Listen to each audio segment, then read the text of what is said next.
last week got in some tote bags that needed their handles replaced. And while I was doing that, I noticed that the way their copper rivets were set was not great.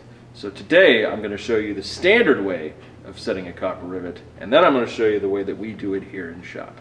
Okay? Okay. So when you have your copper rivets, you have the rivet section, looks like that, and you have the burr, which is just a copper washer.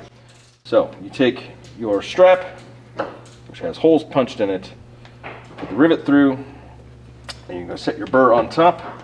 You have a setter, which just has a hole in it. You're going to hammer that down over your rivet, just like so.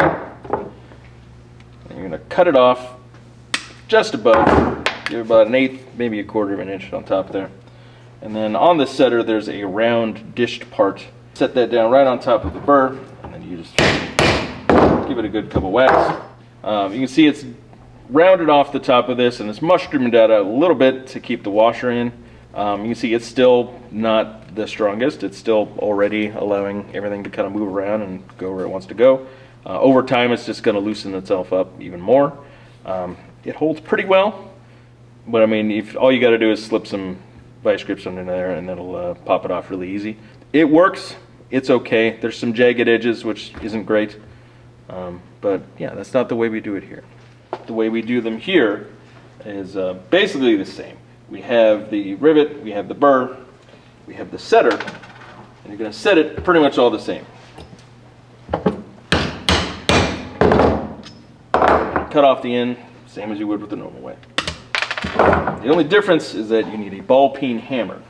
What you do here is you're going to be a little more precise. I like to hammer it down flat with the flat side of the hammer, and then I use the actual ball part to peen it over, round it out, get rid of all of the rough edges, the sharp edges, and really spread out the actual remaining nub over the washer so that way you get a really good peen going.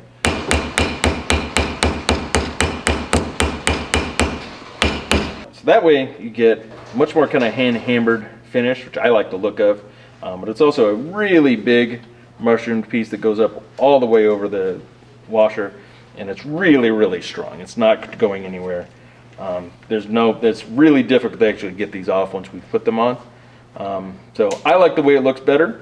I definitely like the way it works better. And yeah, so that's how we do them here. There's no one right way to set your copper rivets. There's a few wrong ways, but this is the way we like doing it here. It works really well for us. We like the way it looks, and we like the way it works. Like the guy who's just setting rivets, and he goes, done. One hit with a little fucking mallet. He's like, that's it. They do them backwards so that you don't snag the burr on your cardigan. I was like, yeah, well, of course you've got burrs snagging on cardigans. If you're just giving them one hit with a bullshit setter, you're just gonna off with that. Like, yeah, we don't have any burrs on our we do it right.